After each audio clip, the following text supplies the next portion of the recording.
The October Claims Committee meeting into session or to order, excuse me. We are going to, I'll seek a motion to continue the minutes of the next meeting. I'm sorry. I take attendance. I'm all over the place Councilman Donegan, here. Councilman Riley, Present. Councilwoman Mazzulli, Present. Council President Paplaskas, Here. Councilwoman Jermaine, Councilman Ferry.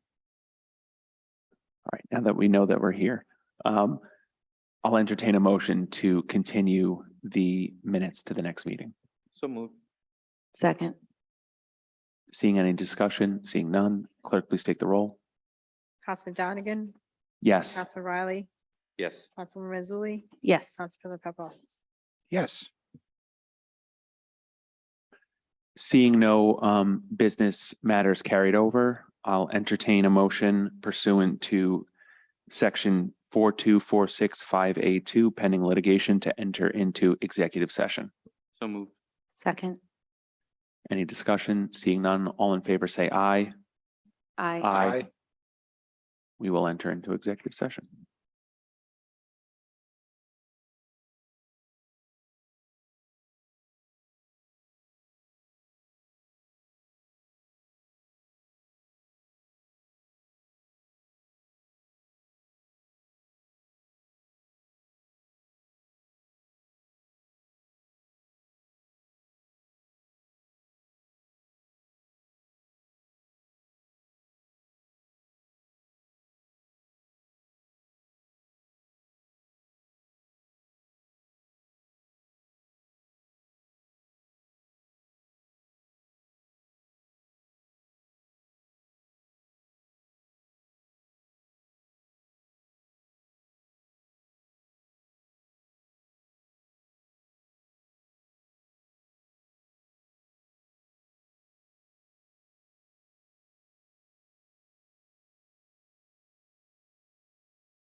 I will entertain a motion and a second to come out of executive session. So moved. Second. Any discussion? Seeing none. All in favor, say aye. Aye. Aye.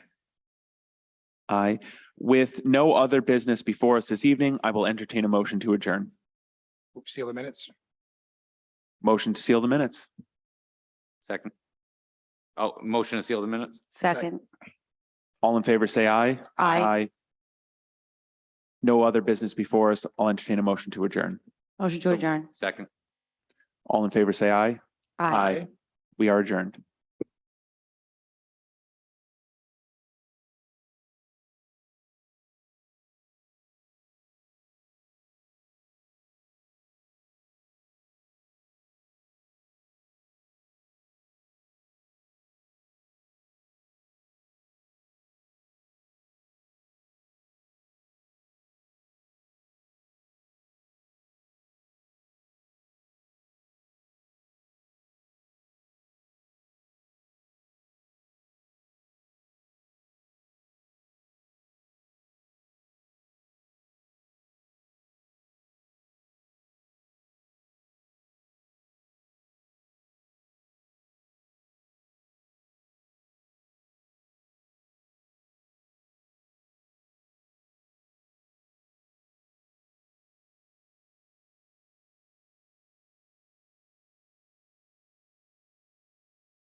And welcome to the Thursday, October 13th, Public Works Committee meeting. Madam Clerk, can you please take the roll? Council Vice President Ferry, Councilman Campiano. Here. Councilman Riley, Present. Councilwoman Vargas, Councilwoman Renzulli, Present. Councilwoman Marino, President, Council President Paplaskas. Present. I'll entertain a motion. Madam Clerk, do we get the minutes for this one, or should we continue it to next month? Do we have the minutes for? They were forwarded. Okay, I'll entertain a motion to approve the minutes of the last meeting. So moved. Second. A motion and a second. Any discussion? Seeing none, Madam Clerk, please take the roll. Councilman Campiano. Yes. Councilman Riley, Yes. Councilwoman Renzulli, Yes. Councilwoman Marino, Yes. Council President Paplaskas. Yes. Okay, thank you, everyone. Moving on to committee business matters carried over. I see none. Moving on to public hearings. At this time, I would ask that anybody from the public that would like to come up and speak under public hearing, so any docketed matters, now would be the time. If there's anybody on Zoom that would like to speak, please raise your hand for docketed matters and we will bring you in. Pauline DeRosa. Good evening, Mr. Rosa. Name and address for the record, and please try and limit your comments to 4 minutes. Thank you.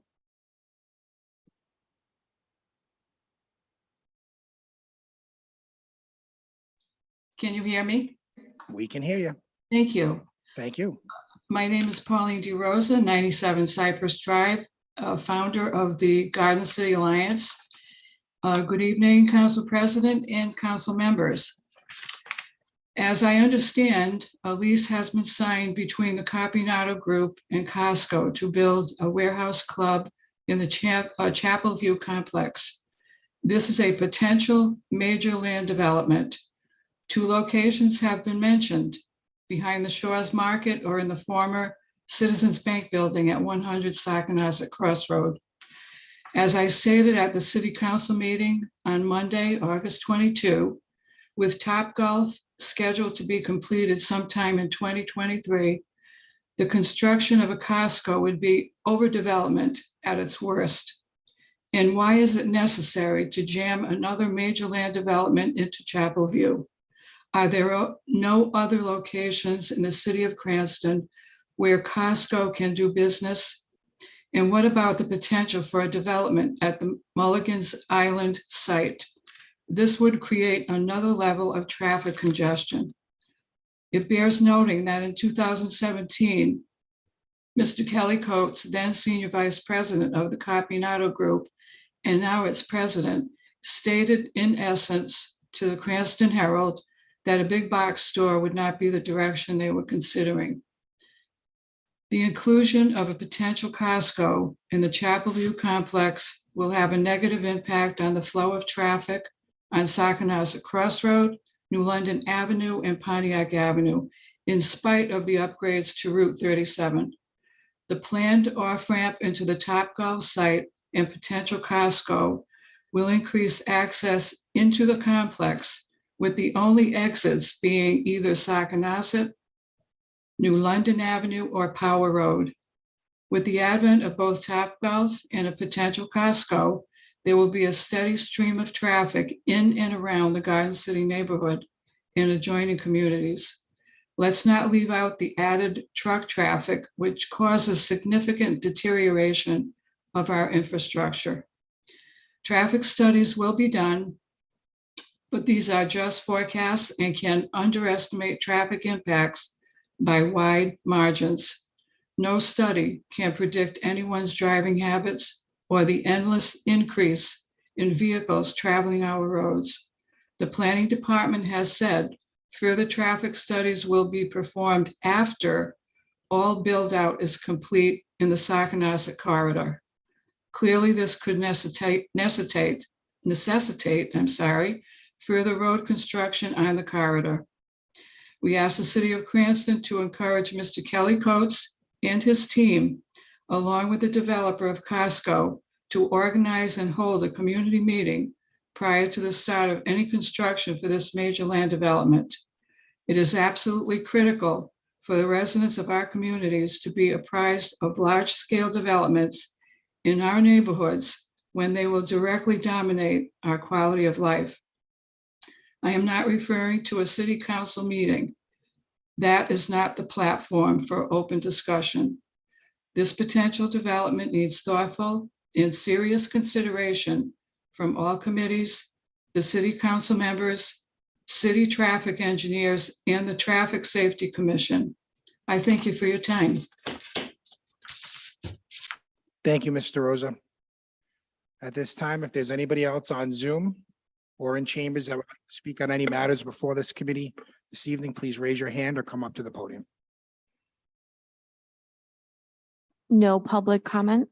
Seeing no comment, I will close public hearing. First matter for new matters before the committee is an update on Costco being developed in Chapel View and traffic concerns. This was added to the docket from Council Vice President Ferry. He's not here this evening, so I would like to entertain a motion to keep this on the docket for the next meeting, if possible. So moved. Second. We have a motion and a second. Any discussion? Seeing none, Madam Clerk, please take the roll.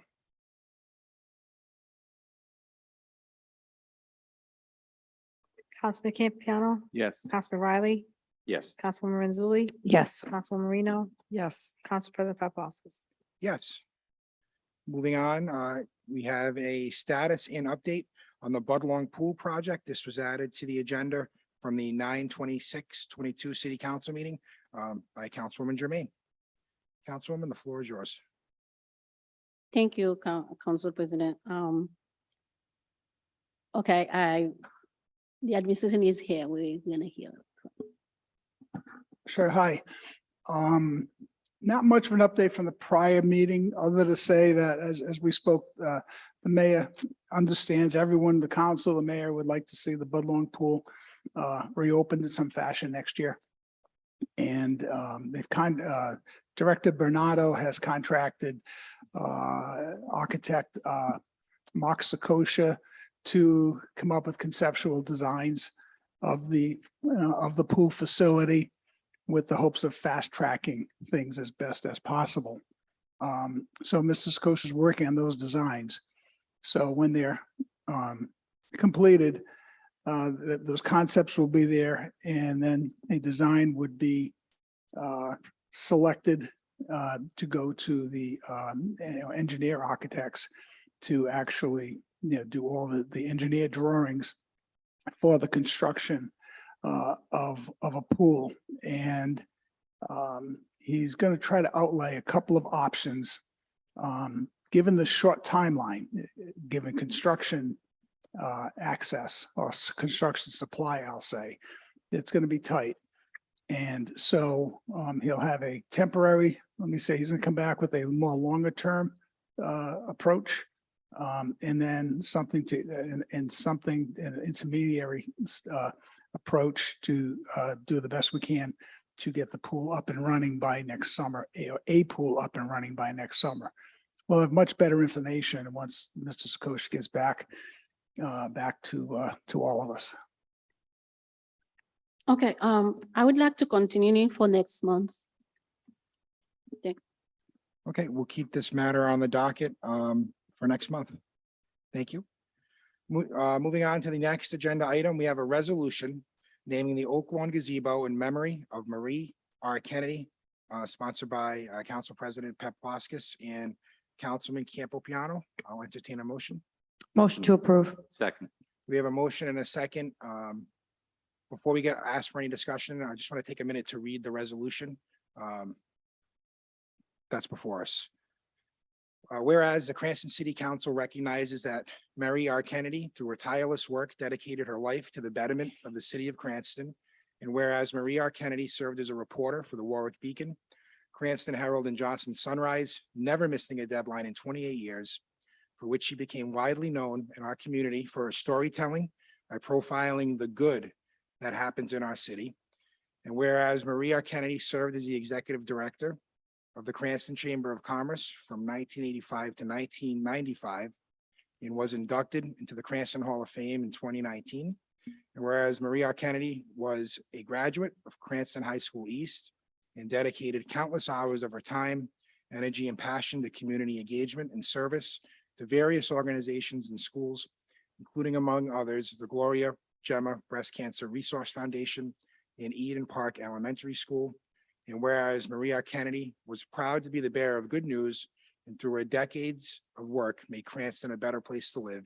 And whereas Maria Kennedy passed away on September 1st, 2022, at the age of 59 after a lengthy illness, surrounded by a loving family. Now therefore be it resolved that we, the Honorable Cranston City Council, hereby name the Oak Lawn Gazebo in honor of Maria Kennedy.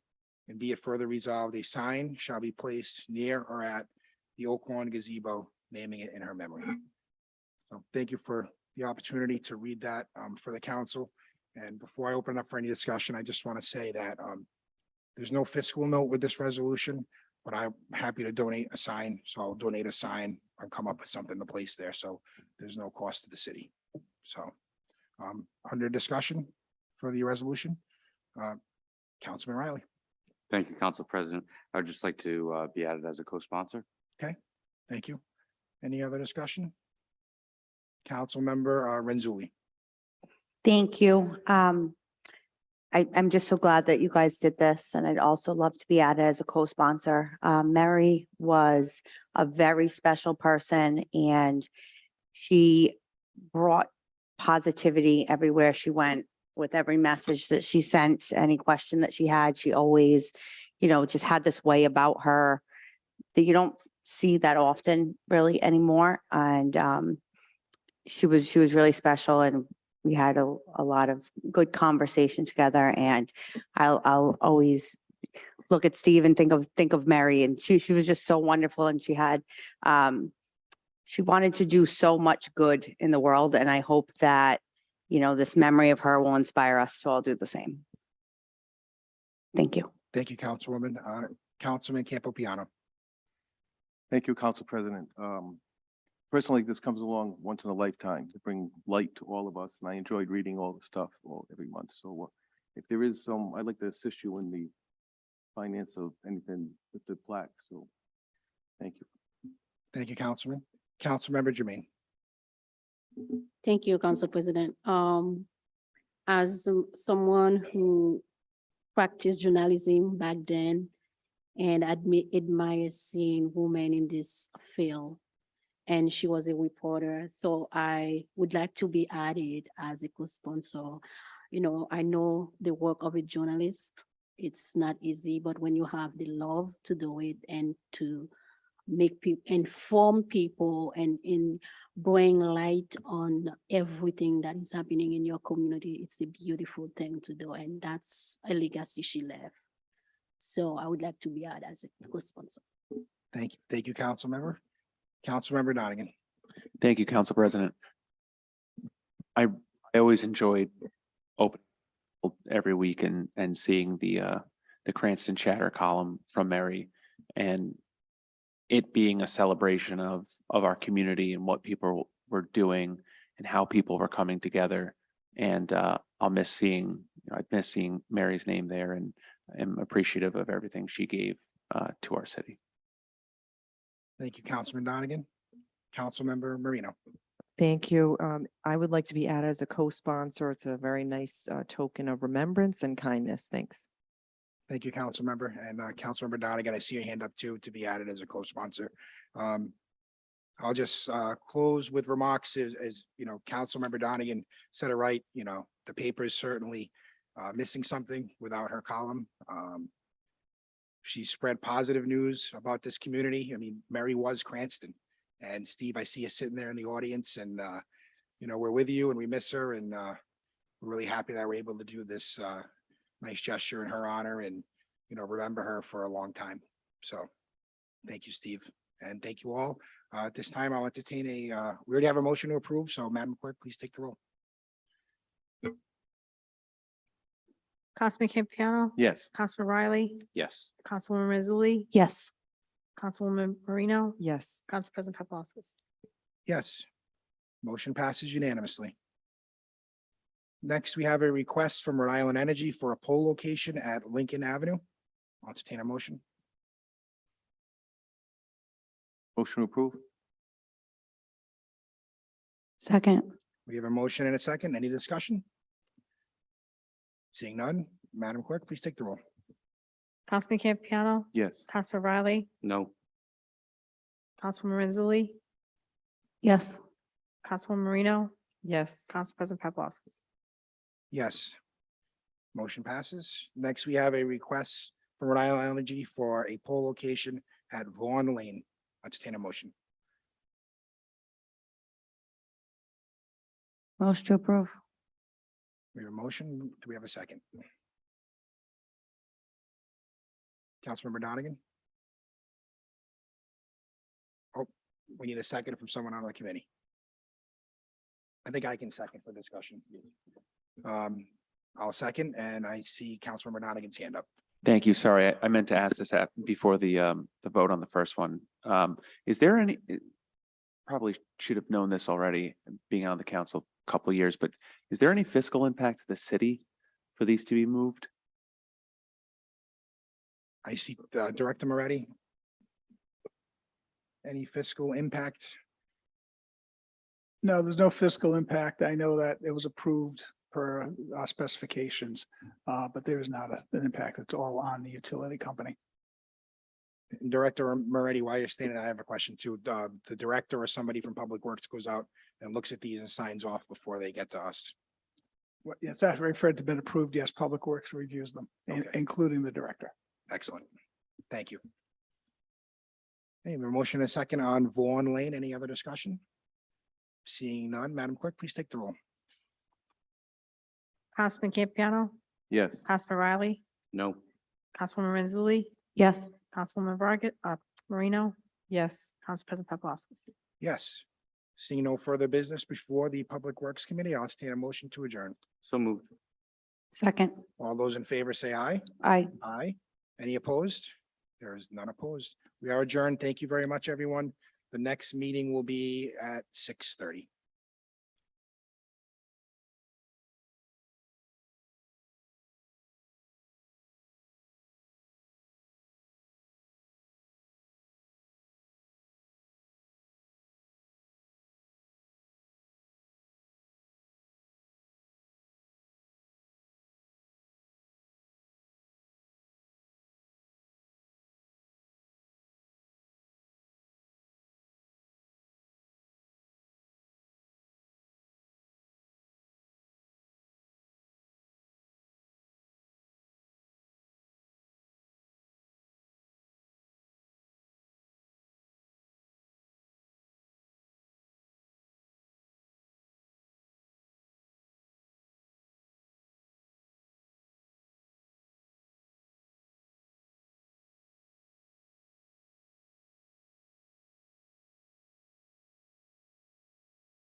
I'd like to welcome everybody to the Ordinance Committee meeting of Thursday, October 13th, 2022. And Madam Clerk, if you could take the roll. Councilman Riley, Present. Councilwoman Renzulli, Present. Councilman Sperry, Councilwoman Vargas, Councilwoman Jermaine, Present. Councilman Campiano, Present. Council President Paplaskas. Present. And I will entertain a motion to dispense with the reading of the minutes and approve them for last month. So moved? Second. Any discussion? Seeing none, Madam Clerk, please take the roll. Yes. Councilwoman Renzulli, Yes. Councilwoman Jermaine, Yes. Councilman Campiano, Yes. Council President Paplaskas. Yes. Moving on to the committee business matters carried over. We have ordinance 8-22-01 entitled Consumption of Marijuana in Public Places, sponsored by myself and Councilwoman Renzulli. And at this time, I'm going to defer to legal, who'd like to address the council. Good evening. At the request of the chair, I took a look at the ordinance for constitutional reasons. As written constitutionally, it meets constitutional muster. We're addressing public places. And I would recommend a couple of changes to the verbiage. In paragraph A1, the word actual before residences, I would recommend that it be stricken and replaced with the word private residences. And really, that's the only substitution I would make. It's not substantive, so it doesn't need to go back and be re-advertised. And just constitutionally, I know this is a new area of regulation for governmental subdivisions. But you should keep in mind, if you haven't already, that the regulation itself is not a lot different than how consumption of alcohol is governed. When you look, we have recreational marijuana use in our state that's been approved. We have medicinal marijuana use that's been approved in our state. Keep in mind that private employers have the right to restrict how medicinal marijuana is consumed in the workplace. Keep in mind that your public safety officials have the right, you have a right to consume alcoholic beverages recreationally, but you don't have a right to drive drunk. We regulate as a society, Cranston included, open containers of alcohol in public places in particular. And we regulate whether you can have an open alcoholic beverage container in an automobile. Similarly, we don't allow for the consumption of alcoholic beverages as part of the lunchtime menu in our school departments, right? So, there are workplace restrictions with respect to approved recreational activities that can go too far. When on the marijuana side, when you look at the medicinal use of marijuana, employers, for example, do have the right in a private setting to limit how that's consumed. They cannot stop you from consuming it, but obviously you have a medical reason to consume it. But if you are a school teacher and you, for example, have medicinal reasons why you need to consume marijuana, you cannot smoke in the school setting, but you more than likely can ingest it in some other way, whether it be a gummy or something like that. So that's not what this speaks to. I just wanted to give you sort of a general background as to how one might look at this constitutionally. It's a developing area, I'm sure, from a public safety standpoint, and I see I think I see the chief actually who's walked through the door to speak on this, I'm sure. But, unlike a breathalyzer for the consumption of alcoholic beverages for recreational purposes, where there is very well-known, well-publicized ways for your police department to, see if someone's driving under the influence. And that's what this falls under. You could be driving under the influence of marijuana. To have smoked marijuana and get in your car is not in and of itself illegal. For recreational purposes, you can consume it. For medicinal purposes, you can consume it. But much like other prescription medications and much like the consumption of alcohol, you do not have a right to consume marijuana and drive impaired. And I'm sure the police, the chief, beg your pardon, the colonel will go through the protocol that his department uses, which I'm sure is a nationally adopted best practices standard for how you assess one's impairment who's driving a motor vehicle under the influence of marijuana. With that said, I have looked at this as it sits on all four. It does meet constitutional muster. I've talked to Mr. Videcchia about it. Mr. Decchia, by the way, is on the DL. He will not be pitching in the Yankees series. He won't be ready to go. So, but he'll be ready if they get to the World Series. So I'll take any questions you may have on this. If you have questions. Counselor, if you could just repeat what the amendment you suggested was? The amendment, Mr. Chair, was at A1 in the last sentence. The last word of that sentence is residences. And before that is the word present, actual, I believe. Strike actual and in its place, insert the word private. Now, one thing I will say is with respect to public housing, as I'm sure the lawyers in the room understand, in the world of constitutional poker, as I like to call it, federal law oftentimes preempts and trumps what we do on the state and local level. For example, one's residence may in fact be an apartment in public housing. Federal law under which your public housing authorities fall for a variety of reasons, whether it be funding and other things, prohibit that. And that does not mean that someone couldn't be outside and, in some other designated area smoke. It doesn't mean that in their apartment, they can't ingest some food article that has marijuana in it for medicinal or other purposes for that matter, but they may well prohibit the smoking.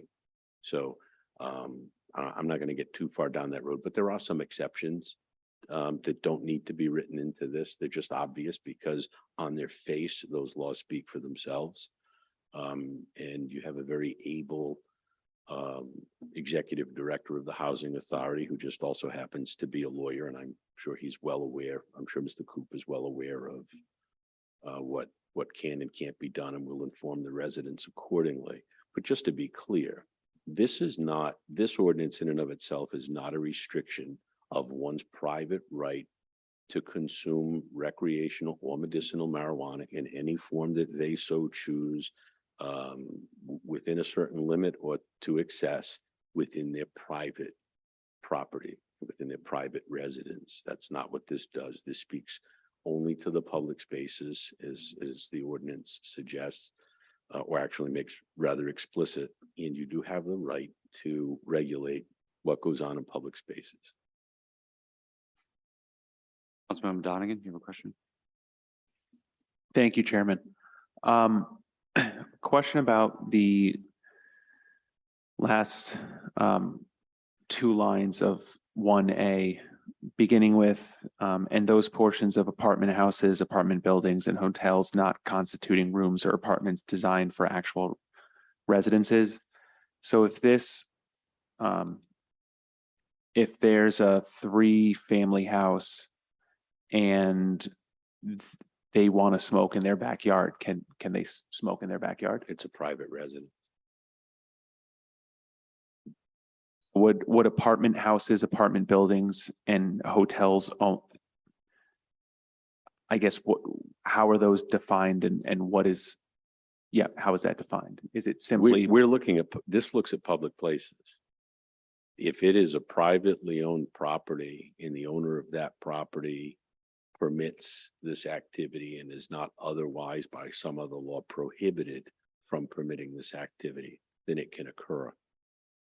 This is prohibiting the prescribed activity on public property. Essentially, that being sidewalks, roadways, and so forth. I would assume school buildings, this building.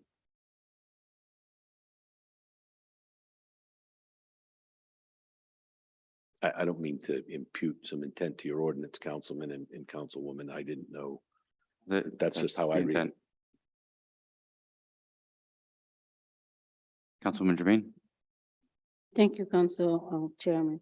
My question is still in the definition of consumption. When we talk about consumption, so the reference you make, it's mostly about smoking. Mhm. That we understand for the smoking part. But how you can enforce someone, I think you mentioned it as well, because like, for example, for people who smoke cigarettes, often you go to a building and people take their breaks, cigarette breaks, right? So how someone who do not smoke it, but you don't see it smoke it, but went in their break and the people make food with cannabis. I don't know if you recall, there were a wedding in Florida and the food were all have cannabis and they even sued the caterer. So my question is so for the smoking, you can enforce that. It's clear you can smell it, but how you can enforce any other Sure. consumption? Well, we live in a society today where people do as they please anyway, right? If you're gonna lace all your food at your wedding with cannabis, make sure you don't rent out the auditorium at Cranston East to have your wedding, because if the folks leaving there are under the influence and they happen across Cranston's finest, there's going to be a problem, not just for the motorist who gets pulled over, but after they, I'm sure, ask the obvious question, just where is it you're coming from? That would probably cause some issues, right? But if that event should occur I could sit in the park and have a handful of gummies to excess. Who's going to know? But if well, nobody would know, okay? And if I leave there peacefully, nobody will know. Is the activity in and of itself illegal? Sure it is. Just as, to be basic about it, so is open sex in a motor vehicle in the parking lot of this building. But if nobody sees you and nobody catches you, is it against the law? Yes, it is. Are you going to get a ticket in the mail? Probably not. Okay. I mean, the chief can speak more to those permutations better than I can. I'm sure he has thousands of them, some of which he would share with you humorously, no doubt. But not to be glib about your question, who would know? But if you're walking down the street and you are smoking a marijuana cigarette, it's pretty obvious, and you're not supposed to do that. Cigar smokers are not able to smoke in public parks, for example, in the city of Providence. So if I have my cigar and I decide to sit in any park in the city of Providence, I may not get caught and I may well enjoy my cigar. I may well also get a visit from the ladies and gentlemen in blue and be summoned. Okay, from say it's as we can. This is It is on what we can see in the burden. One part of the ordinance speaks to that. The other part of the ordinance really is a traffic regulation. Okay. I mean, if you can leave your house and be high, just like I can leave my house and be drunk. But if I'm driving erratically and that is detected and, through probable cause, I'm pulled over because I'm driving erratically, I'm going to be subject to some penalties for that as a result of it being a violation of the law. Thank you. I have one more question. That was my first concern. It's when we said any public street, so that's how we public street, when we talk about public street, how we define it. So that was my concern. It's public. I mean, so if you have a private roadway, if you have a private road that leads into your property, you can stand in the middle of your private road and do as you please do as you please with marijuana. I won't get into the other permutations of what you can't do in public, so. All right, thank you. Any other committee members have questions for legal counsel? This time, before we go into a motion, I would like to let the Director of Administration, Moretti, speak. Yes, thank you. On this ordinance, along with the next one, the mayor had invited the colonel and the fire chief to the office to talk about public safety. So took this very seriously. I could say the mayor goes along with the recommendations and always of our public safety or key public safety officers, these two gentlemen. So I could say for the administration, the mayor will support everything the colonel is going to say. And I please ask you to indulge the colonel to share his thoughts, because frankly, it was the colonel that first, came to the administration and the councilman about sponsoring an ordinance I think he cares very deeply about. And I think he can provide many, many answers to some of the questions. I took that feedback from the last council meeting to that meeting to express some of the concerns some of the council members had by my recollection. And the colonel was answering those questions right off the top of his head. So he's a wealth of information. So I suggest you take advantage of the colonel's knowledge, and that's why he's here taking up his time this evening. Thank you. Any members of the committee have questions for Colonel Lindquist? Colonel, would you mind? Thank you. Is there anything you'd like to say before? Well, I think Director Moretti, Chief of Staff Moretti hit it on the head.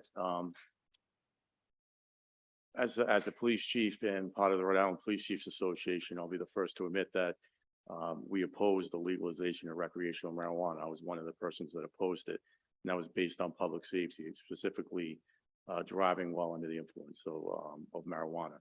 And I do believe that, that will increase, but the bottom line is the law is passed, and the law specifically states that gives the authority to the cities and towns to decide to pass their own ordinances to restrict the public use of marijuana. So they kind of really didn't do you a favor by passing this on. That it should have been, in my opinion, in the state law, it should have been addressed, but it wasn't. So what we have now is a bunch of cities and towns trying to figure it out on their own. But I can tell you that Bristol, Warren, a lot of my colleagues in the other cities and towns are passing identical ordinances, more or less, to what you have in front of you. So I did do research in Colorado, for instance. It is illegal to carry marijuana unless it's in a sealed container, similar to alcohol, where you can't open a bottle of beer and drive down the roadway. So it's constitutional there, and Colorado has been dealing with this issue of impaired driving a lot longer than we're going to deal with it here. So right now, I got to say, we haven't come across a lot of people in violation of any types of laws of marijuana since it passed at the State House. But on December 1st of this year, when these commercial shops open, I think that's when you're going to see a lot more use publicly. And that's why we wanted to get ahead of this. And I thank you for taking the time to consider this ordinance. I really thought the driving part of it was important. And as Councilwoman Jermaine pointed out, edibles are really difficult to determine. I could put a regular gummy bear in front of you and an edible, and I'm not going to know the difference. Nobody's going to know the difference. There's also discretion. Officers have discretion. So that's okay. We do receive complaints now. One neighbor smoking marijuana and it's coming into somebody else's apartment. Can only imagine where we're going to be, in December when this becomes mainstream, if you will. So we believe that smoking marijuana should be treated the same as alcohol.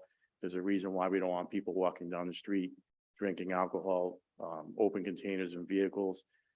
There's secondhand smoke that goes with obviously smoking in a vehicle. There could be children in the vehicle. There could be a passenger that could be impacted by secondhand smoke. And we do believe that we're going to see a lot of that. And the challenges that we have is trying to prove a impaired by drug case is difficult. We have 8 drug recognition experts in the Cranston Police Department. They go through advanced training. And even with that advanced training, sometimes the courts don't recognize their expertise. We're hoping that changes, but we do think that we're going to see a lot more impaired operation. But I think this is a common sense ordinance. I think as the attorney mentioned, there's no constitutional right to consume marijuana in public. Obviously, it's illegal to possess, but to consume, there's no legal genesis, if you will, for someone to smoke in a public area. Right now, the way the law is written in the state law, anywhere smoking is currently prohibited, which is parks, recreational facilities, inside school grounds, automatically it's prohibited under the state law. But when you get into sidewalks and side streets and other scenarios that we talked about, this is where that ordinance will kick in. Now, I know my officers will use their best judgment. I'm sure there'll be a lot of warnings made if they do come across people. We're not out to criminalize the possession of marijuana, but we are concerned about the public consumption, especially with children in the city. You know, it's just, to me, it makes common sense and it's a quality of life issue. A lot of people don't like the smell of marijuana smoke, me included. So I think that this will help alleviate some of the complaints that you're going to get and the police department will get. And I think it's fair to the people. They want to use marijuana medicinally or for recreational purposes. It should be done in the privacy of their own homes or their apartments. I'm glad to answer any questions that you have. Thank you, Colonel. Councilman Donegan, you had a question first? Thank you, Chairman. Thank you, Colonel, for being here. Appreciate your time and work on this. My own ignorance on it. Why handle as similar to alcohol rather than something like tobacco? Obviously driving is Right. a separate issue. You know, I completely understand, but like for public consumption, you know, sidewalks, walking down the street, something like that, why? Well, obviously marijuana has a hallucinogenic effect on a person.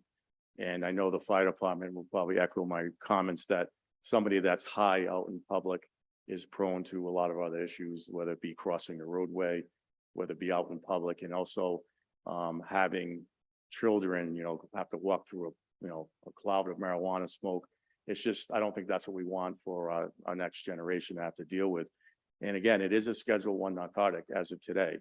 So it is illegal under federal law. So it's a little different. Tobacco obviously is legal. It's, you know, commonly used. You don't see it in public as much as you used to with cigarettes, but I think it just makes common sense from a public safety perspective that, you know, if you want to take upon this activity and get high or whatever you want to do, smoke marijuana, use marijuana, it shouldn't be in a public place. I know we're going to get complaints and there's going to be public safety calls for service. And I think by restricting it, it will give us somewhat of a handle on this, if you will. You're welcome. Councilwoman Renzulli? Thank you. Colonel, you had mentioned about an open container. Do you think, in your opinion, is that something that we should add to the portion of this ordinance related to a motor vehicle?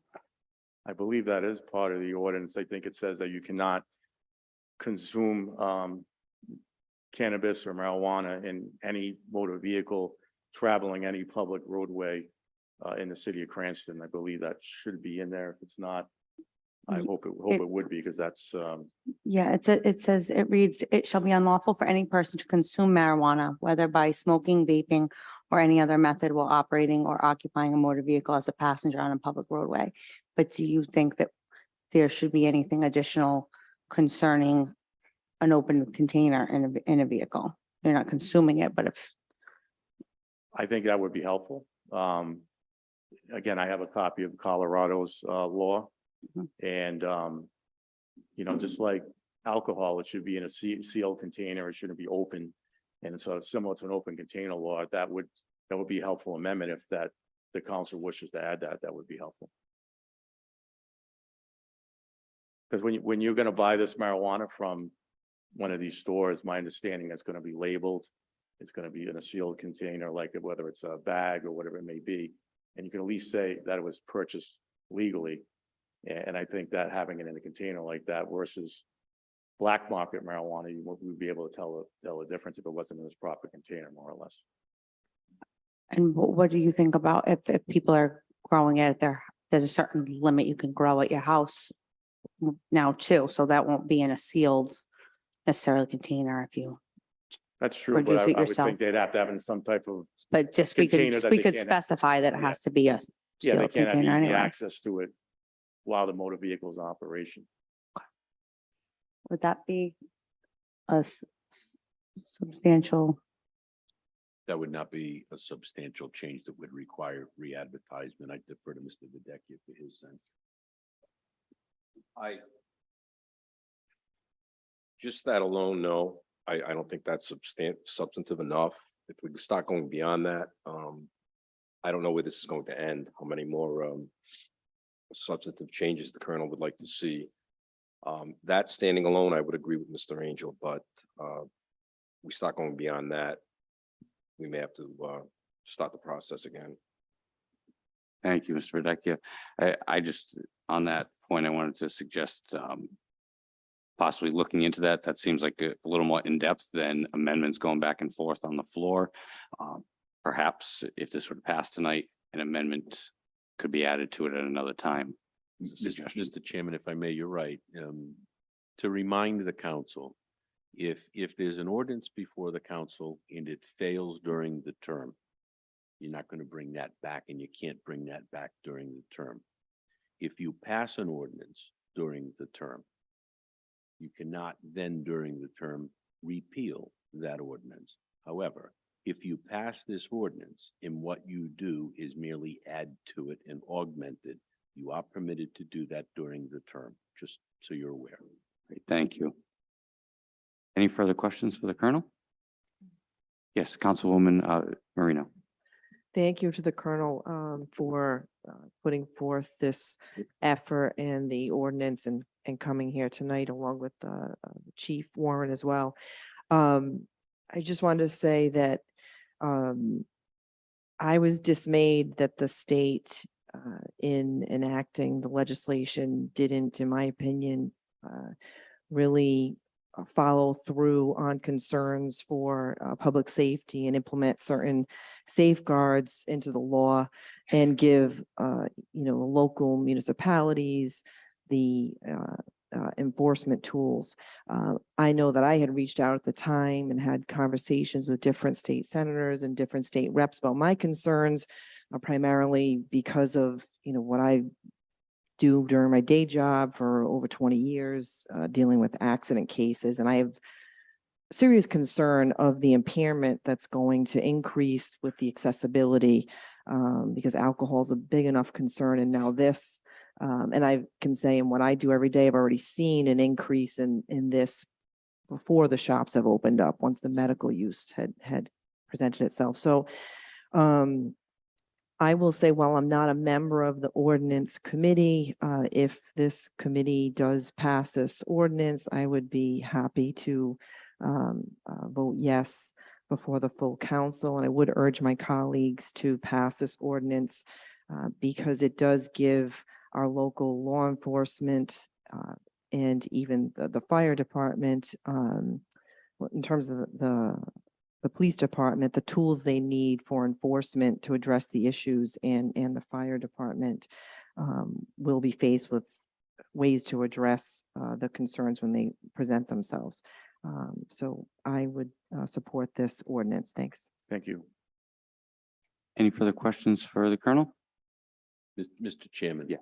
If I may, through the chair, it may be beneficial while you have the benefit of the colonel here tonight, as I alluded to in my comments earlier, we're all generally familiar with how public safety officials assess someone who's impaired as a result of alcohol, it might be of benefit to the council and the committee as a whole to get a sense of what it is that the police department does to assess someone's level of inebriation as a result of consumption of marijuana. I just throw that out to you, Mr. Chairman, while we have him here. Thank you, Counselor. Colonel, would you like to comment on that? Sure. I mean, there's a lot of challenges, and Councilwoman Marino mentioned, although the Chiefs Association, we opposed the legalization, we had submitted a number of items that we wish made it into the bill itself, which would give some teeth to the drug recognition experts. Even as of now, there's no recognized limit of nanograms of marijuana that is considered impairment in one's bloodstream. So, the only time we are able to draw blood if there's a serious accident with a bodily injury or death. So what's going to happen is when we stop an impaired driver on the roadway and they're displaying signs of intoxication from something other than alcohol, at that point, we can call in one of our 8 drug recognition experts, and those experts can come to the scene or come to the station and give additional tests beyond your typical field sobriety test that you see the walking to a heel to toe test and those other tests. And those officers actually have to go through multiple weeks of training out of state, where they go to jails in Florida and other places where they're constantly bringing people in that are under the influence of all kinds of drugs, whether it be methamphetamine, cocaine, marijuana, whatever it may be. And those drugs have certain physiological indicators that are present, whether it be the rapid eye movement, whether it be other physical indicators, and they're taught how to assess those, and they have to test out on those particular drugs before they can be certified. So it is a lengthy process, but the problem is there's no breath test right now for marijuana. Obviously, alcohol, we can do that, but we're hoping there's going to be a saliva test or breath test being developed sooner than later, because this is a problem that's not going away, and I can see it becoming a major issue. So without getting a blood draw, it's hard for us to really prove one of these cases based on the observations of a DRE. And we've lost a few cases in court, and we try to educate the judges on the level of training that these officers go through, but it hasn't reached a point now with a lot of the judges still don't recognize it. So we want to bring the judges in, educate them to how extensive this training is. Now, they're not doctors, but they're well trained to look for these physiological impact of drug use and impairment. But even these serious bodily injury accidents, there's been some where there's clearly THC in the system of the driver that either seriously injured somebody or killed somebody. And the defense is, well, there's no level of impairment because you could have smoked marijuana 2 or 3 days previously, but you still have those THC in your system. So we really wanted, like some states, to set a limit in the blood that you could use for impairment, but that didn't happen in this particular bill. I'm hoping that the state will revisit some of those recommendations by the Chiefs Association, but we have to deal with what we have now, and it's a challenge. It's a real challenge, and these DREs, there's not many of them across the state. Our department probably has the second highest number of DREs, with the state police being the first. Some departments don't have any because officers don't want to go through the training. They have to travel out of state. It's expensive for them to get trained. Luckily, we receive grant money to get our officers trained, but it's a really uphill battle. And if you look at Washington State and Colorado, they clearly have seen more roadway fatalities involving marijuana with THC in the system. So we've got our fingers crossed. We already have a lot of fatalities with alcohol and other drugs, and I think we're going to do our best to suppress and eliminate some of this. But it's an uphill battle for law enforcement. It's going to be that way. And about in December 1st, when these stores open, presumably there'll probably be one in the Cranston area, Providence and other locations. I do think you're going to see the use increase, even though the black market's still going to exist. Having the ability just to legally buy marijuana. People are driving over the line now. They're going to Swansea, Seacon, Fall River, other places. So they are doing it now, but I think the fact that it's down the street from you and you can buy it very easily, like going to a liquor store, I think you're going to see it more frequent. And we're bracing ourselves in the law enforcement community to deal with it, but I appreciate you giving me an opportunity to speak about it. Thank you, Colonel. You're welcome. At this time, I would entertain a motion to. Okay, absolutely.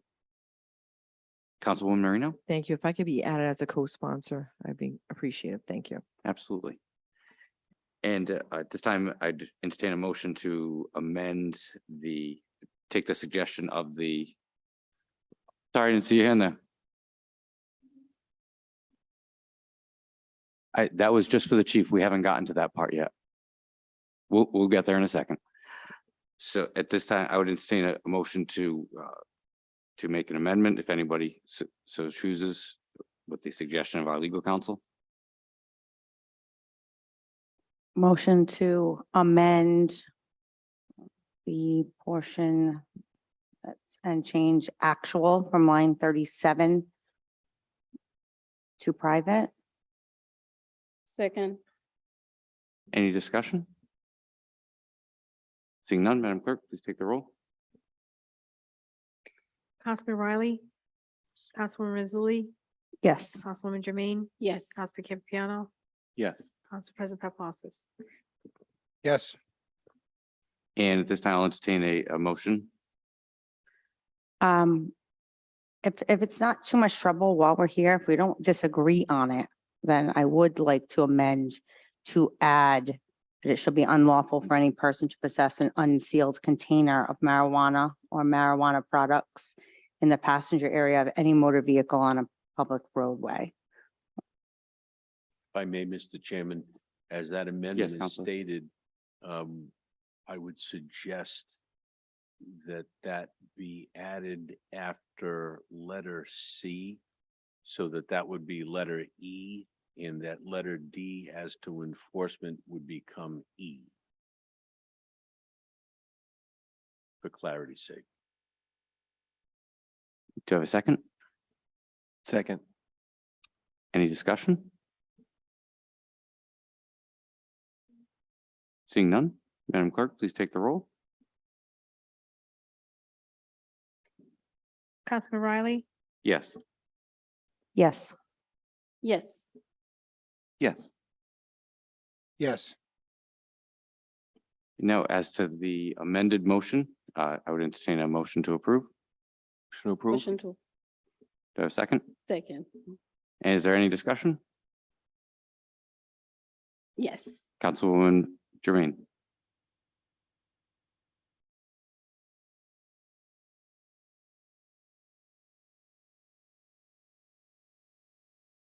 Because we see the purpose of keeping our community safe, our children. And as I mentioned previously, I had a problem with the public street because we didn't want to make people feel like we are criminalizing the use of it. But with the help of the attorney Angel and the explanation of the colonel, I am really sure that I am really in a good place with it right now, and I am fully supported, and I would love to be added as a co-sponsor. Yes, absolutely. Thank you. Council President? Thank you, Chair. I too would like to be added as a co-sponsor. I'm glad this is coming before us this evening. One of the main charges of the police department is traffic safety, and this goes right along with that, ensuring that our roadways are safe for our families and friends and for everyone to use. I want to thank the chief and the Police Chiefs Association for fighting the fight on that. I'm sorry you didn't win your battle, but I was rooting for you the whole way. And I think this ordinance just falls in line with the open container law and consumption of alcohol, on the roadway. So I will be in full support of this. Thank you. Thank you. Any further discussion? Seeing none, Madam Clerk, please take the roll. Mr. Chairman, before the vote, Apologize. if I may, did you have public comment at the last hearing on this? Yes, I believe we did. Can we confirm that? Oh. Okay. I just wanted to make sure that you had your public comment. Yeah, when this was carried over, we did have a full discussion. It went and then we moved to continue it. Thank you. Seeing no discussion, Madam Clerk, please take the roll. Councilman Riley, Yes. Councilwoman Mazzulli, Yes. Councilwoman Jermaine, Yes. Councilman Campiano, Yes. Council President Paplaskas. Yes, Next, we have ordinance 8-22-02, titled Motor Vehicle and Traffic, sponsored by Council President Paplaskas.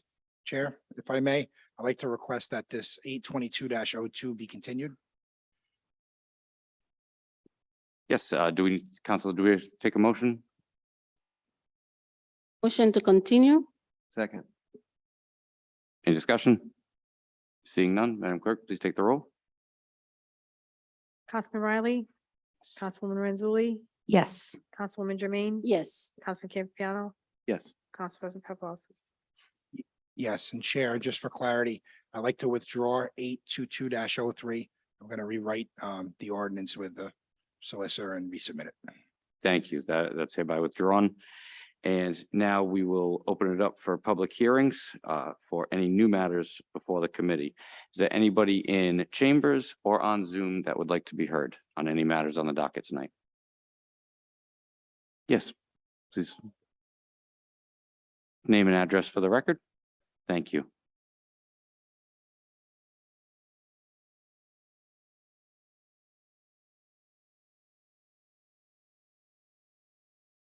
Sir, excuse me, sir, I don't think his mic is on. Is your mic on? Thank you. Oh, it smells like marijuana. I wanted to say a few words about the problem with parking and the proposed maybe a solution to it. And I guess I'm going to go back to when I first got in and started getting active with the council.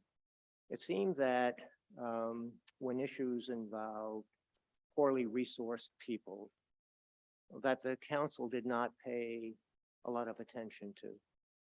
So, for instance, the panhandling issue a number of years ago, there was great energy to ban panhandling, the people who are really disadvantaged. And we were trying to ban them from the streets and the corners. Public safety issue, I understand, but it was also, I felt, very discriminatory. And then we just recently have had the Budlong Pool, where a lot of poorly resourced people were not able to really take advantage of recreation, and particularly at times when climate change and heat were really stressing people. And, you know, when people don't have an out, a way of cooling off, so to speak, a place to recreate, then typically more problems occur. And I think that the city, the council, really have not really focused on people who are poorly resourced. And I think that this issue of parking is such an issue. I don't know what I would do if I was not able to be someone who owned a home that had a driveway and that I could park my car in the driveway and not have to worry and interfere with public safety, because I do understand the public safety issue of this. I really do. The street that I live off, Bluff Avenue, is a primary use of, particularly of our fire department. And there are signs there that, you know, it's a parking ban. And I think, I don't know how long ago it was, about, I guess it could be as many as 6 months ago. Many people on Bluff Avenue woke up with a very sizable ticket on their windshield. And I think it was the largest community meeting we ever had. It was like everybody was out there going like, why the hell did we get these tickets? And I think everybody came to the conclusion that they began to understand it. I don't know how many of them complained or anything like that. But I worry about Cranston, about how do we really address the people who don't have the resources, that don't have a driveway, but need a car in order to be employed, that need a car in order to get to work, that need a car to get their kids maybe to an emergency thing, to the emergency room, that kind of thing. And so I don't know exactly what the answer is, but I think just to take the easy route out and say, let's just ban it, not give people the permission, doesn't serve our community and it doesn't serve our under-resourced residents very well. So I really hope that, you know, maybe it's an experiment to see how certain things work. I don't know, permitting works or looking at those kinds of things or whatever it is. But I am concerned that we could make our community not very welcoming for people who are very under-resourced and, you know, can't find a place to park an automobile, which in this day and age, unfortunately, is a necessity for them to really survive, that kind of thing. So I guess I would just speaking for an ordinance that may not be the most perfect way of dealing with this issue, and I don't know if there's a perfect way. I don't think banning is an easy way out, and I just hope that we will consider and give some strong consideration to a large part of the population that live in Cranston that are under-resourced but contribute. And how do we respect their contribution to this community? Working for our local businesses, etc., if we continue to take away things that they need in order to function effectively. Thank you, sir. Anyone else in chambers that wishes to be heard on any matters on the docket?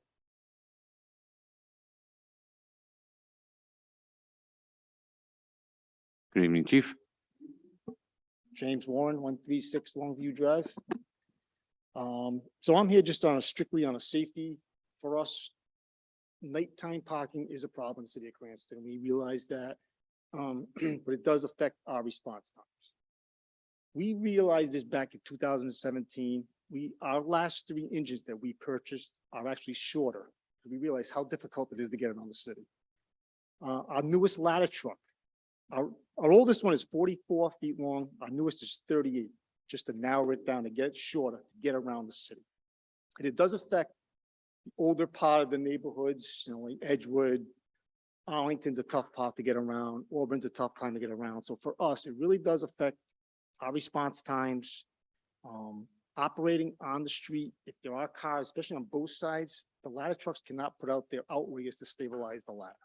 And that does affect us. So I understand it's a problem. I do. And I know it's more, like I said, in the older neighborhoods, it's more of a problem. But for us, it does affect our response times and just getting around. And I'm sure we'll hit a couple more cars than we normally do a year, but more claims. But that's just part of doing business for us. But it does affect us. Those narrow streets become even narrower, especially in the wintertime, the snow, the trash cans. It does create problems for us. Thank you. Thank you, Chief. Yes, Colonel. I actually share a lot of Chief Warren's concerns, especially being a department that has to respond to emergencies. Back in 2017, I think there was an ordinance considered for permitting of overnight parking. And there was testimony back then, which stays true to today as well. As a police department, having the advantage of having no cars on the street during a certain time late in the evening, it allows us to detect stolen vehicles, abandoned vehicles a lot easier.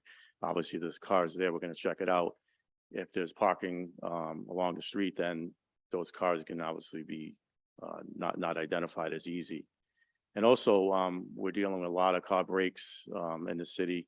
We've made some arrests over time, vandalism to vehicles.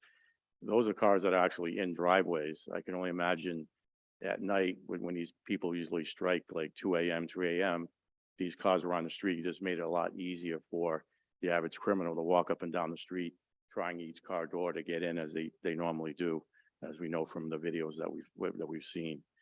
And then also, if there's a narcotics transaction or somebody that's going to burglarize a house, it makes it a lot harder for them to blend in. If there's no cars in the street between, 1 a.m. and 6 a.m., we're going to be able to identify those vehicles a lot easier and have the officers check them out a lot quicker. And it was mentioned about the response times. If we're going to a major call and we have 2 or 3 cruisers that are trying to get there, and if there's cars along the street, we pull up and we right in front of the house or in the general proximity. Now we're gonna have to look where we're gonna put our cruisers. They're gonna be in the middle of the street. I'm assuming there'll be no driveway for us to pull into. So that creates an issue for response times.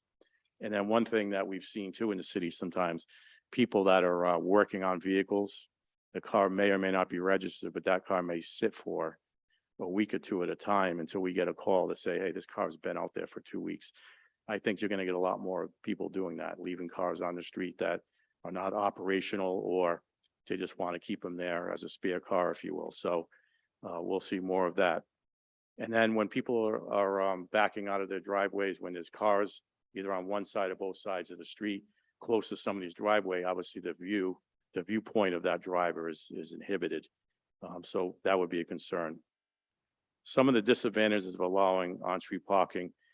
Right now, we do our best to enforce the parking ban that's in place. Takes a lot of resources and manpower, and it's probably one of the biggest complaints that we get is the on-street parking overnight. And I know you all get the same complaints that we get. We add in people that don't have permits and then people that have permits. That's going to have to take an officer to have to decipher through who has a sticker, who doesn't have a sticker, coming back, clocking the vehicle, coming back. Hopefully that car is still there, and then identifying it and tagging it. So that's going to take a lot more resources and time to do that when you got cars that are permitted and other ones that don't. And we do think that you'll probably see more overnight parking because people feel more at liberty, if you will, to park even without a permit. And, they'll tuck in between 2 or 3 cars that have a permit. So you'll probably see more of that as well. And then cars in the daytime. If you work late at night, you park your car on the street. The next day, you might sleep in till 11, 12 o'clock. We have more cars parked along these side streets even during the daytime, which impacts, again, the fire and the police response times. So we believe that would be a problem. And the biggest thing, talking to Public Works, is parking bans. When there's snow removal and things of that nature, it's hard enough now to get the cars off the street. Now we have people that feel they're legally parked, even with a permit, and they're going to be on the streets, and it's going to make highways job a lot harder and make the police department have to bang on a lot more doors than we do now. So that's a concern. And not even getting into street sweeping and other maintenance of roadways where there is no parking ban. Now they got to go out. Sometimes you might have a flash freeze situation where we don't have time to put a parking ban out. Now we're dealing with multiple cars parked in the street, trying to get them off the street. So I think that will complicate the Public Works aspect to it. And then I don't know who would handle this parking permitting aspect, who would actually issue the permits. I know we don't have the staff, the civilian staff, to do it. And I know a lot of the other city departments, they're strapped for personnel. So for all those reasons, and strictly for public safety, I do listen to the gentleman that came up here, and I do feel for them. We do give temporary parking, overnight parking when needed. If somebody's doing work in their residence, they're in a dire situation, we do give temporary permissions. We keep track of that at the police department, but it is a difficult situation. I'm not sure what the answer is, but from my standpoint, those are the things that why it benefits public safety to not allow any type of overnight parking. Thank you. Thank you, Colonel. Anyone else in chambers that wishes to be heard on anything on the docket tonight? Is there anyone on Zoom that wishes to be heard? Marcia F. Good evening, Marcia. Please. Hi, good evening. Your name and address for the record. Oh, it's Marcia Fowler. It's 35 Milton Ave. And I just have some questions or some comments to do with the parking ban as well. One is how this is in regards to landlords. How will you confirm that the apartments have 4 drivers? Number two, who will be the owner of a permit for each of the apartments? And will the permit be a sticker that's transferable in case a tenant moves out prior to the permit expiring? And number three, if this does happen, could it be stated in the application for the permit that the car owner, not the landlord, is responsible for moving the car during a parking ban, even if the landlord doesn't provide on-site parking? I know that sounds obvious, but as we know, there are cars that don't move during parking bans due to the lack of off-street parking. And I think this ordinance will increase that situation. All right, thank you. Thank you very much. Is there anyone else on Zoom that wishes to be heard tonight? No public comment. And I see the Director of Administration Moretti would like to be heard.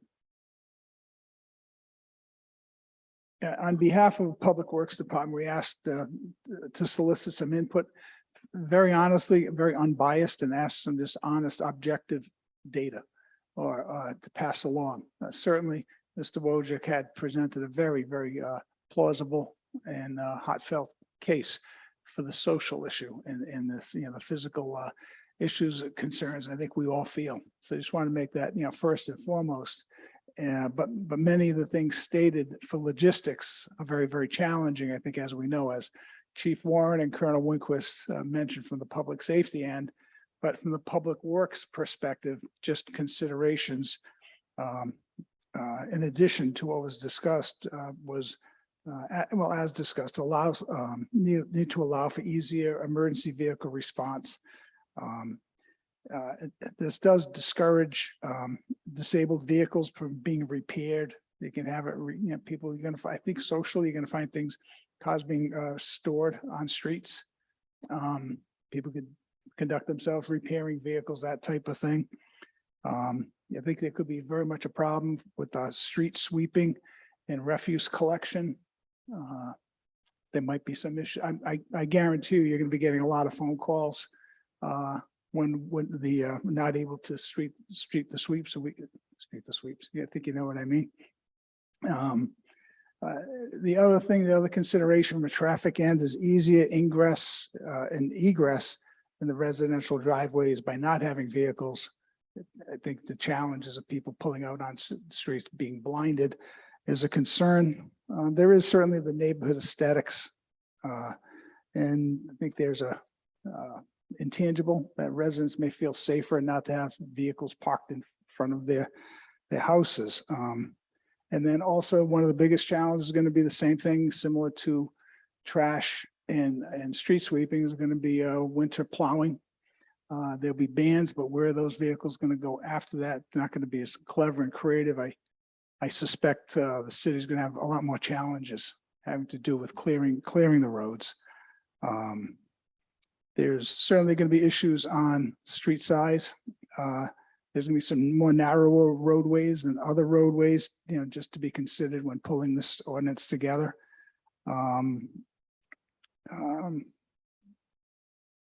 Mention that one.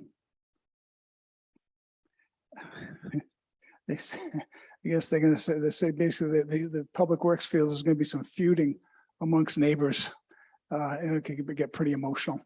I think the colonel will be having a few calls on that. And then I'm not sure I have to defer to legal, but there could be legal challenges just to allow the right of way parking to our residents and not necessarily outside the city. I don't know that. Again, I'm kind of passing this along from public works, soliciting their input. I know for sure, I'd say police, fire, and public works, there'll be a lot more claims. Certainly there's going to be our emergency vehicles and city vehicles, hitting, having accidents with cars parked down the street. So we can experience higher costs. I think that's inevitable. And then also difficulty along with the snow removal, removing those vehicles. We have a lot of vehicles parked, and as each council person knows, we're getting the calls about wanting to tow people because the people aren't plowing the streets. Certainly that'll be an increase in problems about removing vehicles off the streets during snow. The other thing is fire hydrants, just more, just more of a concern in terms of blocking. There's a whole bunch of reasons, unfortunately, why this traffic ban, parking ban has existed. Certainly, there is I'll say the social issue and the livability issue for those people that, needing greater parking. There is that sensitivity. But should something be enacted, I think these various concerns should be addressed. If there's going to be an ordinance to best balance all these concerns expressed by, I'll say, public works, not public safety officials. Thank you. Thank you, Director. Yes, Council.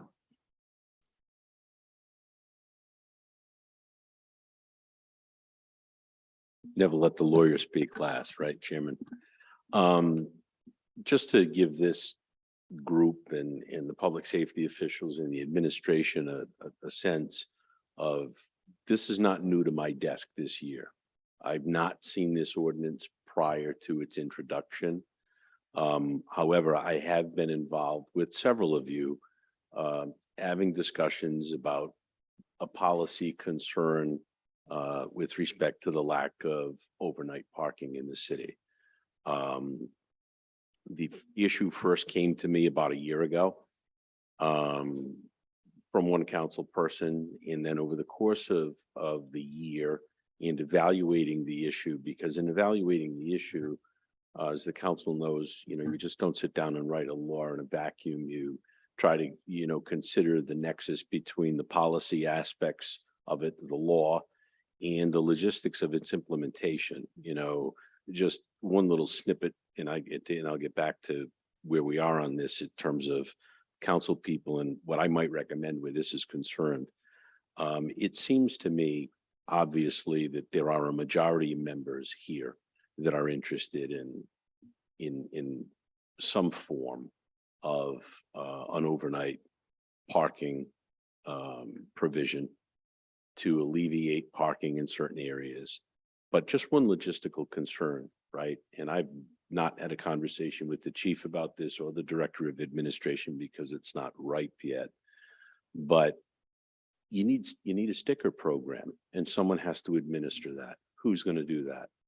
What's involved in that? What's the cost of it? What's the renewal? Who's going to handle the paper? How is it going to be accounted for? I mean, that's just one sliver, okay? And while finance may not necessarily be involved because there's a fiscal note to this necessarily, and I don't know the answer to that. I'm not going to speak for the administration or Mr. Igo. But there is a cost in terms of productivity within the chief's department if it sits in that department to administer the sticker program. And it might seem as though that's the best place for it based on what I've evaluated so far, simply because who better to know what vehicles are where in the city than your police department. But that's just one sliver of the whole thing. There are significant public safety issues. I've evaluated the program that they have in the city of Boston. Now, certainly we're not as big as Boston. Nobody is in Rhode Island, but the fact of the matter is they have a framework that works pretty well. Other cities and towns do it here in Rhode Island, but other cities and towns are not complected necessarily the way that we are in Cranston. It's very unique here. We're not small. We are the second largest municipality in the state, and we have areas of this city that are truly traditional city areas. We have suburban areas and we have rural areas, and there are different rules for those different parts of the city. Given, you've heard from public safety tonight, you've essentially heard from Public Works tonight. Knowing that there are a majority of council people, I mean, I know there's a majority. I met with a minority of the council. I met with 4 people. I've talked to a 5th independently. Just to be clear, there's not been a violation of the Open Meetings Act. The fact of the matter is, and I'm not talking about necessarily a Public Works meeting per se, but a workshop of the Public Works meeting. We don't do that in this council. And I think it's a workshop where we have public safety come in, and we have Public Works come in, and we consider the fiscal impacts of this, before we draft around an ordinance. I stopped working on what I was working on when this was introduced. The reality is you need a more robust framework that considers all of the departmental constituencies and their concerns within this city before you move forward with this. And that's not done in this ordinance. So, and as I said earlier, on another piece of legislation, to amend it and send it back and go forward, my recommendation tonight would be that this be withdrawn, in that we be allowed, myself and Mr. Verdecchia, to put a framework in front of you that can be circulated to the various constituencies that are here tonight, so that they have an opportunity to really dig in and consider it and work with us to really boil down their concerns and bring it back to you in a workshop forum so that it can be very productive.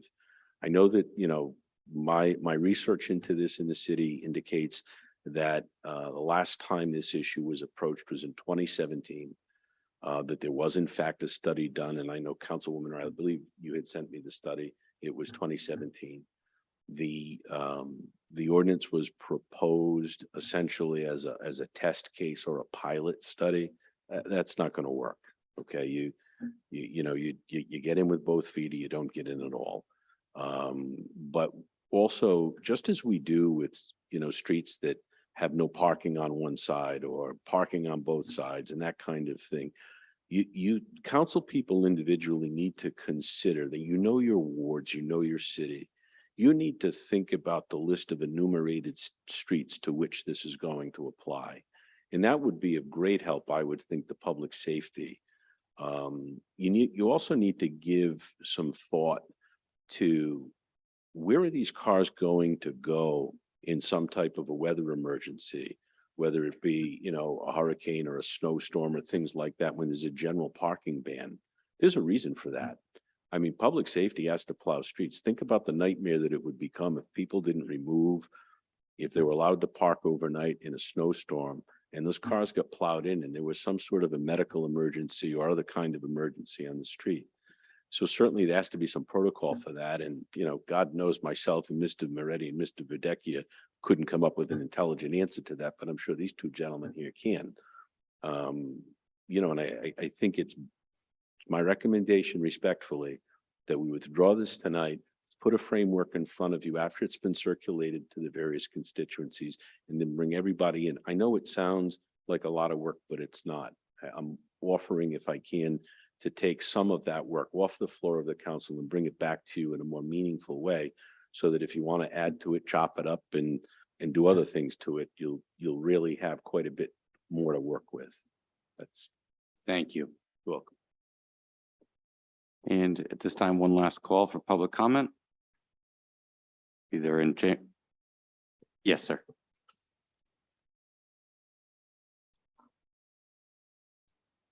Thanks again. I was just down in Newport recently, and it took me quite about a few minutes to find a place to park, because every time I pulled over on all of the side streets, it was like resident parking unless I had a sticker. And there were signs as to when I could park there, even without a resident sticker. And there are times when you couldn't park there unless you had a resident sticker. These are very narrow streets. So I was just wondering if, I kind of like the idea that I just was presented, but I think we should take a look at how other communities are handling this. And they seem to be working out just fine, giving residents, community, and public safety the best chance of doing their jobs, that everybody gets taken into consideration. Thank you. Thank you, sir. And at this time, I'll close public comment. And next on the docket is 9-22-02, motor vehicles and traffic, all night parking prohibited, sponsored by Councilwoman Germain. And the floor. Thank you, Chairman.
Thank you, Councilwoman. Did you want to follow the suggestion of legal counsel and withdraw, or did you want to move forward with your ordinance tonight?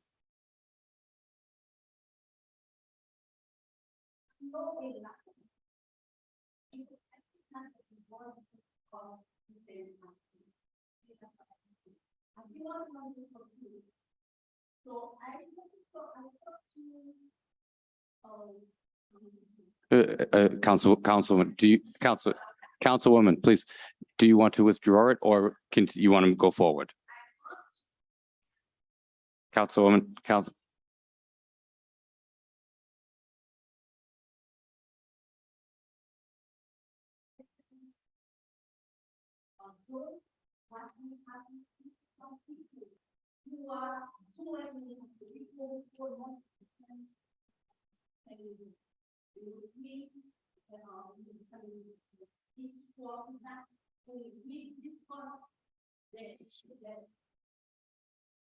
Yeah, well, I just wanted to give her a chance to figure that out. I will entertain a motion at this time. Well, I'll make a motion at table. Do I have a second? Second. Any discussion? And I'll explain why I made the motion at table. First of all, Councilmember Jermaine, I love the passion. I love you trying to fix the issue. It's important. You know, I agree with you. The days of the family station wagon are over. Right? Everybody's got multiple cars, 2, 3, 4 cars, and we certainly need to figure it out.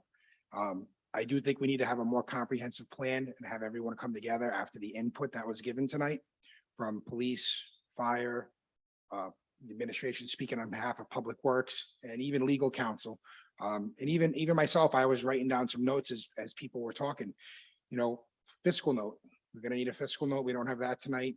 We're gonna have to put signage, I assume, on all the streets if we're gonna do parking on one side.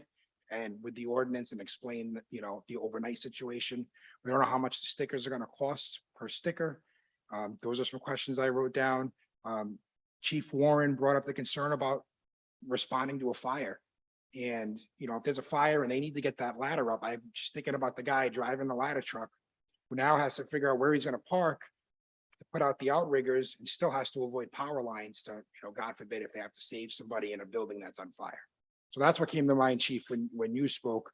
And then also, can we do overnight parking on state roads? Some houses are on state roads. Can we regulate state roads? So that's one of the questions I have too. So I think it's more than what we can just do tonight. Certainly happy to help and work with anybody on it.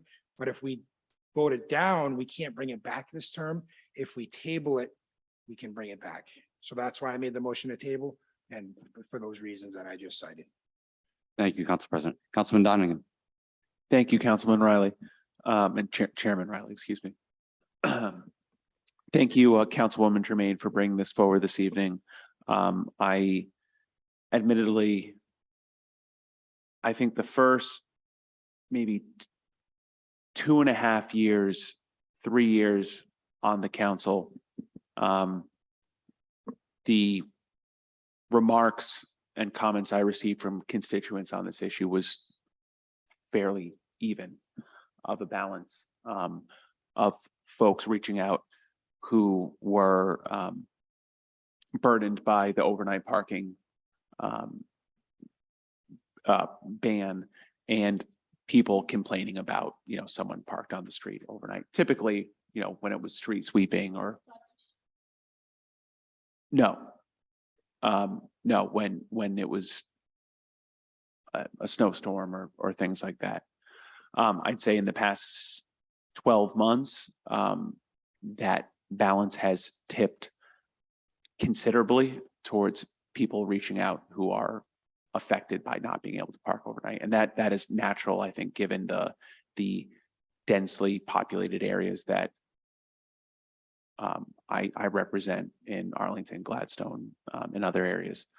So I think as a policy, I agree that we should have an overnight parking permit program. So again, thank you for bringing this forward. I think that there is room to work and come to the table on this specific ordinance or general idea to incorporate some of the comments and concerns from legal, from public safety, both the colonel and the chief, as well as input from, you know, the collective body. So I don't want to see this get shot down. I don't have a vote tonight.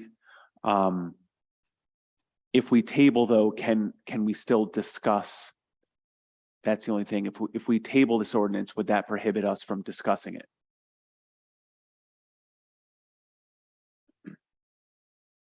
Councilman, Majority Leader, you can bring it off the table at any time within the 3 months. What I'm recommending is that this issue be workshopped and that the constituencies be put in the room with their concerns in a meaningful way where we can write a piece of legislation that addresses what needs to be addressed. I'll just give you an example. You pass this ordinance at some point, the way that it's written, you're gonna have people on Beechwood Drive that are gonna have overnight parking on their street. What do you do with that? I don't know if they want that. You know, that's a council member, and I'm just using that as an example.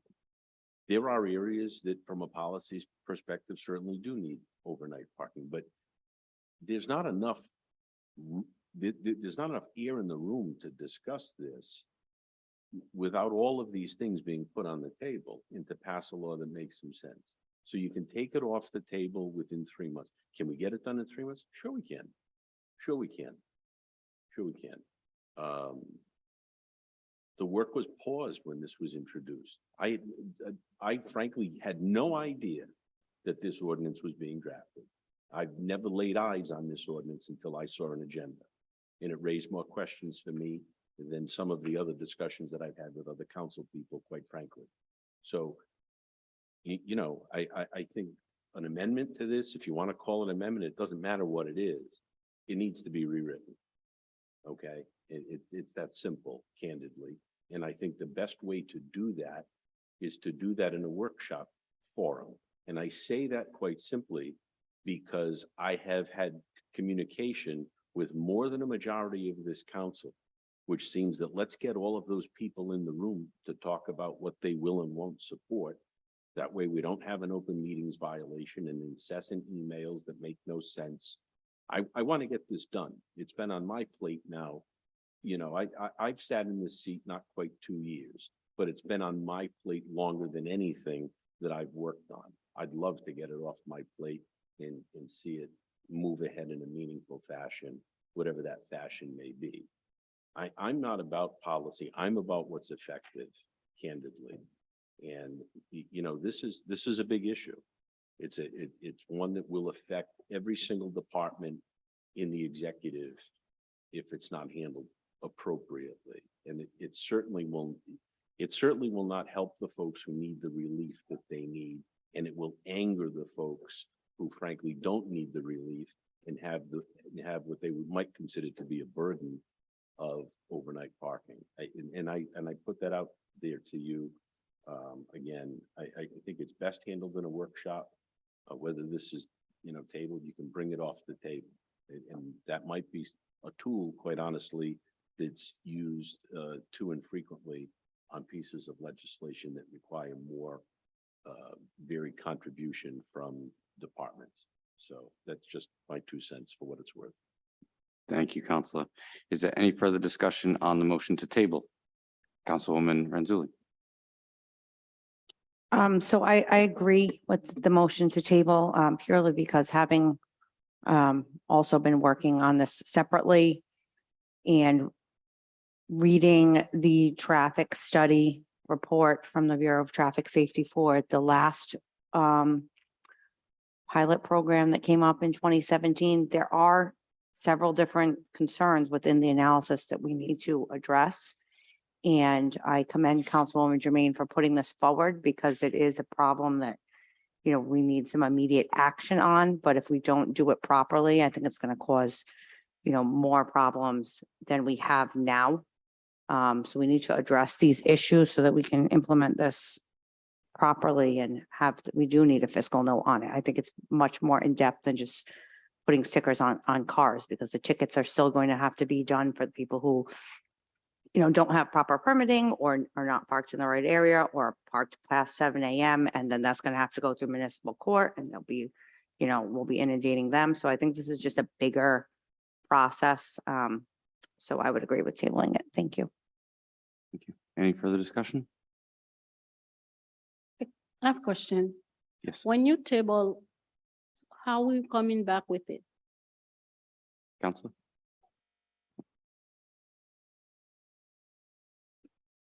There'd have to be a motion, right, to take it off the table with a 2/3 majority to remove it off the table.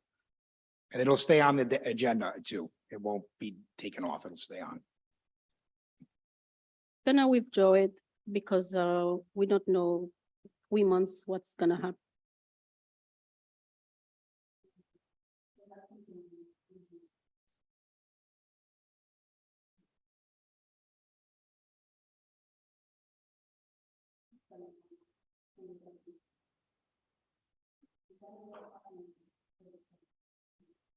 Maybe some of the world doesn't use money.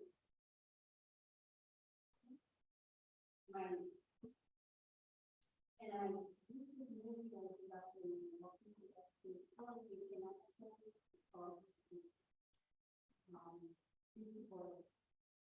and that's not my because I'm the one of the people when they're not.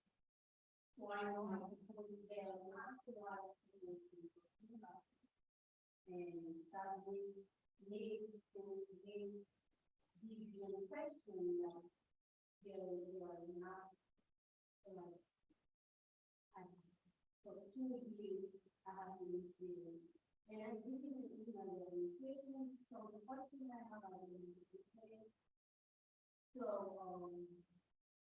3 months from now probably I say because I did not talk to somebody so maybe not priority. So I didn't talk with only my so if you want to have what they say and to go through it so now I did because I know the so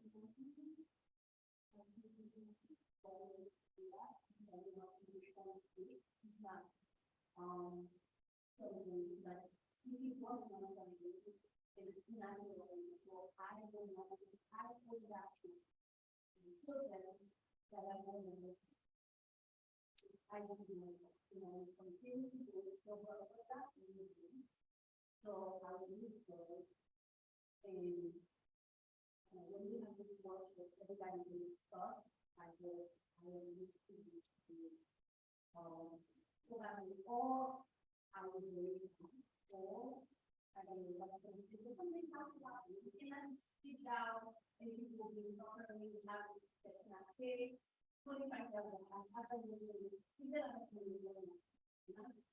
so some people might nothing even you know what I haven't bought this game sometimes or think about it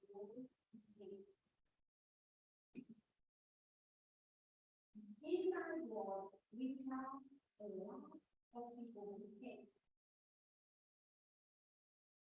For when I work about the transition with the world, so we have to do that. We need to work for the community, share with the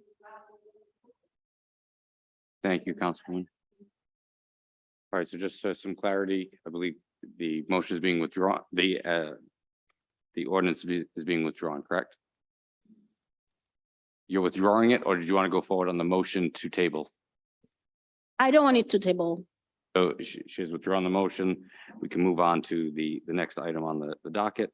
9-22-03, motor vehicles and traffic multi-way stop on Summer Street and Waldron Avenue, sponsored by Councilwoman Germain. I will entertain a motion.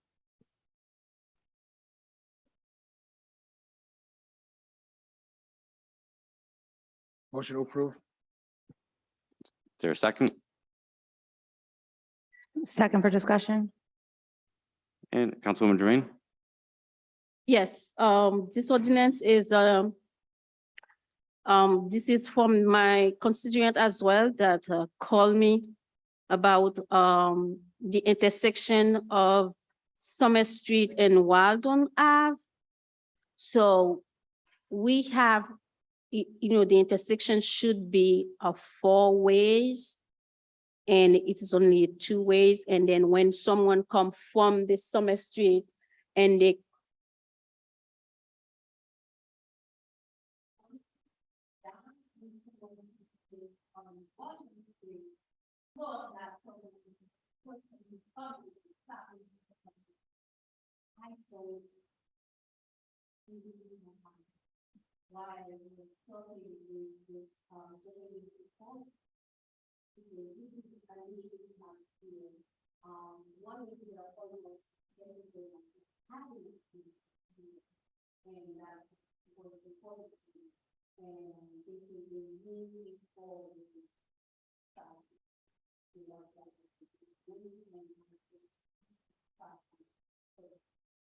Thank you. And just defer to legal. This being the first time on the docket, we haven't satisfied the traffic, the 60 days?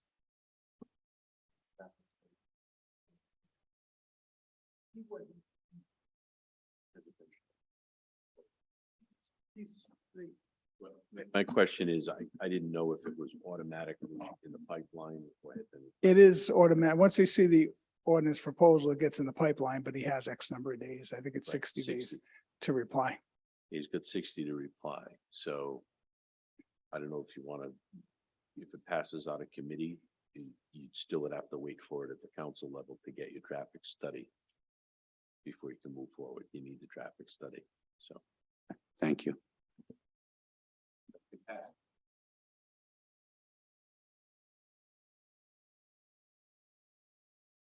Thank you. Council President?